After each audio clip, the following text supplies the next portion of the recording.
Deepayan. I'm going to read Tales from Vivekananda by Vivekananda. The Frog in the Well. In the well, a little way from the sea, there lived a big black frog. He had been born there and had never, even for a single day, been out. He knew nothing about the world outside, but thought himself a most intelligent fellow. He grew fat on the worms that lived in the well and also the insects that chanced to fall in. He was enjoying a nap one day when a frog from the sea fell in with a big splash. He woke up thinking that a big insect had fallen in and made ready to jump on it. Great was his surprise when he looked again. "Oh God," our frog said to himself, "it looks like a frog. Through it isn't a black like me." He didn't like to show he was afraid, so he asked in a great voice, "Hello there, who are you?" "I'm a stranger," replied the frog from the sea. "I know you are. You had better tell me what is your business here." "Well, friend, I had no intention of coming here. I fell in by chance, but of course I'm happy to meet you." Our frog was satisfied with the answer, but wanted to know more. "Where are you from?" "I'm from the sea." "The sea? What that? How big it is?" Is it as my well?" he asked as he took a leap from one side to the other. "My friend," said the other, smiling, "how do you compare the sea with your little well?" Then our frog took another leap and asked, "Is your sea this big?" "What nonsense to compare the sea with your well. It's thousands and thousands of times bigger than your well." "No, there can be nothing bigger than my well. You are a liar. I don't believe you." "Then that's because you have never seen the sea. Come with me. I'll show you the sea, and then you'll know the truth." "Indeed, I won't go with you. You can't be honest, or you wouldn't disagree with me. Now be off with you." The frog from the sea saw it was no use arguing with the fool, so he left the place. Our frog laughed to himself and said, "Ha ha, he thought he would make the fool of me. I know nothing can be bigger than my well." And once again he leaped from one side to the other. Moral: no one should develop the frog in the well. Attitude towards others. Try to appreciate and understand another's point of view.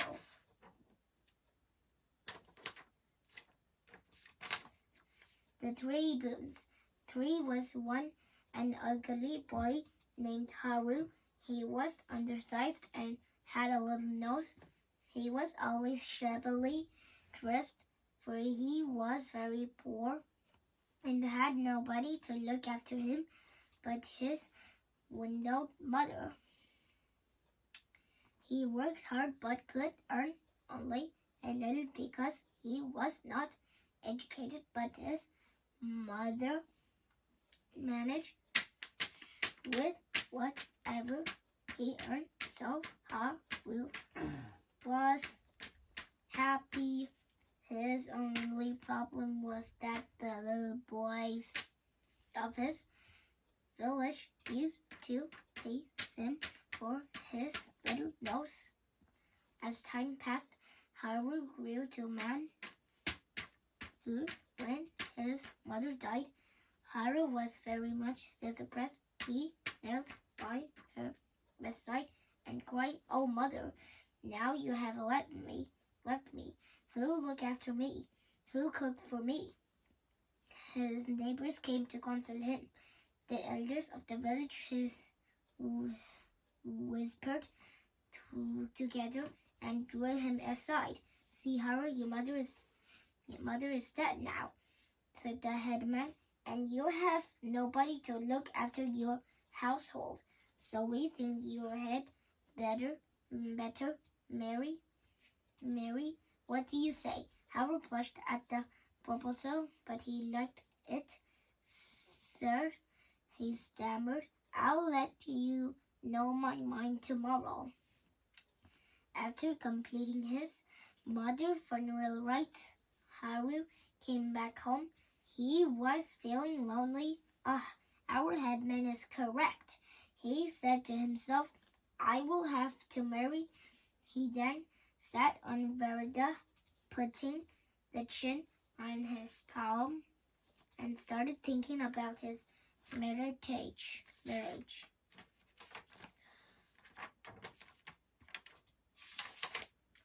The one day, Harry thought about his marriage. I must marry a beautiful girl, he thought, but there came a second thought. What if she laughed at my little nose like those naughty urchins?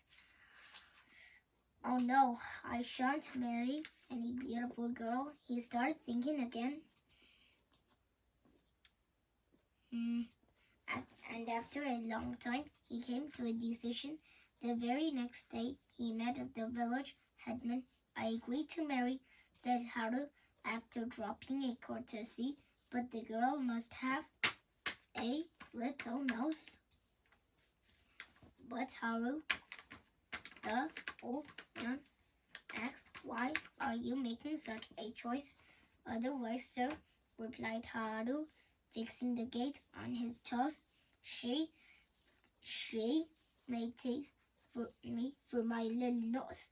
The old man smiled and said, well, Haru, I'm happy you have agreed to marry. I shall try to find a girl with your taste. In a distant village, a bride was found a girl with a little nose. Haru married her and was happy. But not for long. The boys who used to laugh at him now took to calling him and his wife the noseless couple. Harold tried every way he could to stop them. He chased them in the streets, rolling up his sleeves, complained to the elders, but alas, to no avail. One night he sat thinking, no man will help me. He said to himself, but I hate to be the laughing stock of the village. What shall I do? Suddenly a thought, he is these bodies. I must pray to him for remedy. There's no other way. Exactly, he called to his wife, do stay home till I come back, dear, he said as he slammed the door and went off to the woods. Deep in the woods, Howard found a mouse.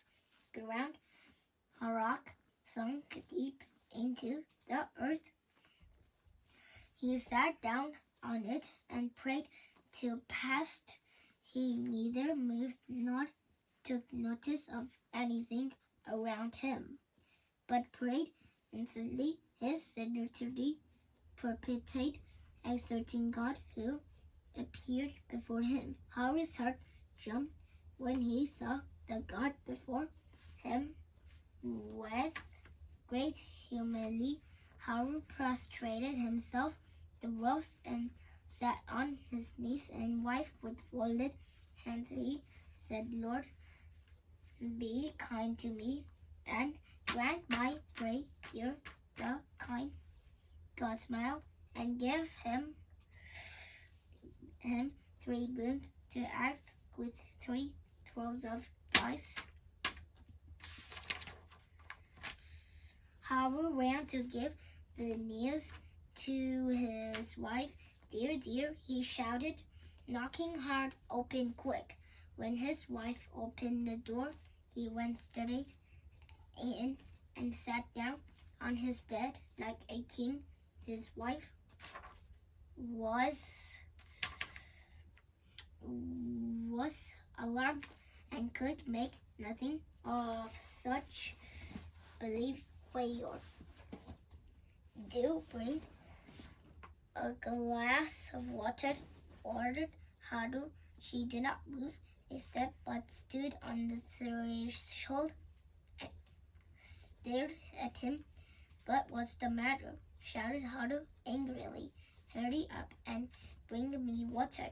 "Oh, dear, she cried out, knocking her forehead with her left hand. "What happened to you? Who has made you mad?" Stop it," woman said. "Stop it," Haru shouted. Then suddenly he sank his voice to a whisper and said, "Listen to me, dear. I have been lucky," and he narrated to her now he went to woods and how the prayers were answered. His wife began to dance with joy around the room. Then she came and sat by him and said in a coaxing tone, "You must cast, dear, the dice for wrath first." No, Haru protested. "What shall we do with? Yes, I say it's noses that we need first. We both have ugly little nose that people laugh at. Let us first cast for beautiful equalite noses." But the wife was further weak first, and so she caught hold of his hand to stop him throwing the dice. This made Haru very angry, and he impatiently drew his hand away from her and at once threw, exclaiming, "Let us both have beautiful noses and nothing but noses." At once their bodies were covered all over with the innumerable noses. "Mercy on us," cried Haru, looking at his wife. "Oh dear, you look so ugly." "You too," she shrieked out in reply. They stood aghast at the terrible sight of each other. They got beautiful noses, no doubt, but they proved such a nuisance that both of them agreed.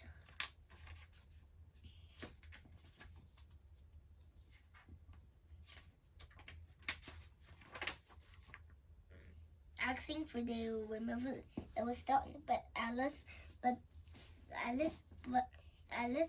they also lost their own little noses. By that,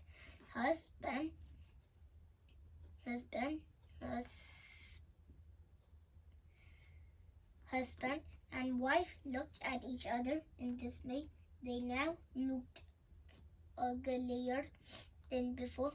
"Oh dear," said Haru, almost sobbing. "What have I done? I ought to have listened to you, dear. Now tell me, shall I cast for 2 beautiful noses for us?" "Husband," replied the wife, sinking her noseless face in her palms, "if we get beautiful noses, then people will suddenly ask about the transformation, and when they learn the truth," she continued, "what fools we shall appear that we couldn't mend our circumstances, even with 3 bones, whatever. Even if we are rich, we can live without noses. So let's have our own little noses back in their proper places. And this time, please be careful, dear. This is our last chance." Realizing the mistake, Haru leaned over his mistake. "Alice, I am lost already." "Oh, what a fool I am, but he was too late to understand his folly. At last he knelt down on the floor, threw the dice, and prayed, 'Lord, kindly give us back our little noses.' His prayer was answered, and they smiled a bitter smile. Moral: make choices use of every opportunity that comes to you in life. The dog's curly tail. There was a poor man who wanted some money. He had heard that if he could get hold of a ghost, he might command him to bring money or anything else he liked. So he was very anxious to give who would give him a ghost. He asked almost everyone he met whether they knew any sage with great powers. One day he met a group of woodcutters and asked them, "Brother, you go into the woods every day. Have you ever seen any sage there?" To his great joy, one of the woodcutters replied, "Yes, sir, we know a hermit who lives in these woods," and they gave him the directions. The man could not stop to thank them, but rushed to the spot. It was dark when he reached the hermitage. An old monk was mated, hair and long beard was sitting before a fire. The men sat on the ground and waited patiently. When at last the sage opened his eyes and stood up, he fell at his feet and started weeping. What's happening to you?" asked the surprised sage. "And who are you? And what do you want?" I am a very poor man, sir, and I want a ghost to work for me," replied the man. "Teach me, pray, how to get hold of one. I desire it very much." But he wanted not give up. Day after he visited the sage and prayed for a ghost. At last his sage, in disgust, said, "Take this charm, repeat the magic word, and a ghost will come, and whatever you say to him, he'll do. But beware, they're terrible beings. If you fail to give him work, he'll take your life." "That's easy," replied the man with a smile. "I can give him work all his life." Then this man went to a forest, sat on the rock, and started repeating the magic word. After long repetition of the magic word, a huge ghost appeared before him and said in a deep voice, "I'm a ghost. I've been conquered by your magic, but you must keep me closely exploited. The moment you fail to give me work, I'll kill you." The man was so stunned that he could hardly speak at all for a moment. After some time, he managed to put his wish into words. Build me palace." The ghost waved his hand, and instantly there arose a beautiful building. "It's done. The palace is built," said the ghost. "Bring me money, jealous gold." "Well," she cried in excitement, "here's your..." "Wait," said the ghost. The wood wall was instantly lit up by a blaze of color, which came from some accuracy silver vases filled with jewels, precious stones, and gold coins. He could hardly believe his eyes. As he was quickly gazing at them, he heard the voice of the ghost saying, "Give me work. Give me more work. Quickly. I can't remain idle, even for a moment, you know." Tearing himself away from the facing side of the wrestlings, the man turned to the ghost, thought a little, and then said, "Oh ghost, cut the forest down and build a city in its palace. The city must have beautiful palaces, towers, ponds, roads, gardens." He said, "Do you want to understand? I want a big and beautiful city immediately." The time suddenly the ghost would be able to finish the job so quickly, said the man to himself. and in the meantime, I'll plan some other work for him. But hardly he finished his thought when the whole forest disappeared and a huge city came up its place. That's done, said the ghost. Anything more? Now the man began to be frightened, for he thought he could give him nothing more to do. The ghost said, give me something to do. I'll eat you out. The poor man searched every nook and corner of the mine, but could not find no further opportunity for the ghost, and was afraid. So he ran and ran, and at last reached the stage. "Oh, sir," said the man, gasping. "Oh, sir, please save my life." "What the matter?" asked the sage. "I have nothing left to give the ghost to do," replied the man in a broken voice. His knees were trembling in such a way as if they were not his own. "Everything I tell him to do, he does in a moment, sir. And now he threatens to eat me up if I don't give him work." Just then the ghost arrived, fixing the burning knife on the man up, and he licked his lips with his long flat tongue. The man began to tremble, and falling at the feet of the sage, he begged him to me, "If you like," he went on saying, "I don't want money. I don't want anything. Please be kind to me and save me from the ghost."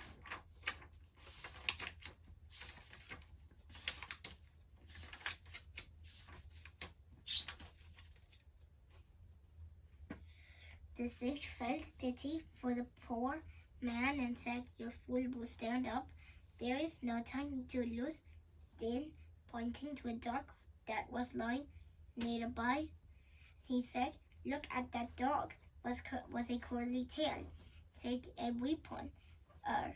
Yes, the axe over there on the veranda of my hut, quick." And cut the tail off and give it to the ghost, saying, "Searching that out for me." The man dashed to the hut, picked up the axe, rushed back to the dog, cut off its tail, and gave it to the ghost, saying, "Oh, ghost, straighten the tail out for me." The ghost took it and said, "I'll do it right now, and then we'll make you a very good dinner for me. Ha ha ha. No escape for you, my man. I'll eat you sure." He then sat on the ground and slowly and carefully straightened the curly tail out, but as soon as he let it go, and instantly curled up again. One more, he laboriously straightened it out, only to find it again curled up as soon as he let go of it. So it went on for days and days, until he was exhausted and said, "I was never in such a trouble before in my life. I'm a veteran ghost, but never have I been such a terrible." At last a ghost said to man, "Sir, I'll make a compromise with you. To let off, I'll let you keep, and I'll give you and will promise not to harm you." The man took the offer gladly and had a sigh of relief. Moral: one should not covet too much of worldly goods in order to avoid disappointment in life. The world cannot be changed as at once it will run its own course, like the dog's curly tail. Narada and Maya. There were once a handsome sage named Narada. He was devoted to God and read verse and many holy books. In one of these he came across a wood mire. They were not clear to him. Ah, what does it mean by mire? He said to himself as he went through the book again and again. Finally, he shut it with a bang. No, I don't understand, he said to himself, and there's no rest for me till I do. He searched my book, consulted many rituals, but was not satisfied. What shall I do? Who can help me? He thought. Then suddenly he jumped to his feet. Why, I must go to my Lord and my Master Krishna, he cried out. He would certainly know. Hey, Dad. Dad. It's a long page. হয়ে গেছে বন্ধ করো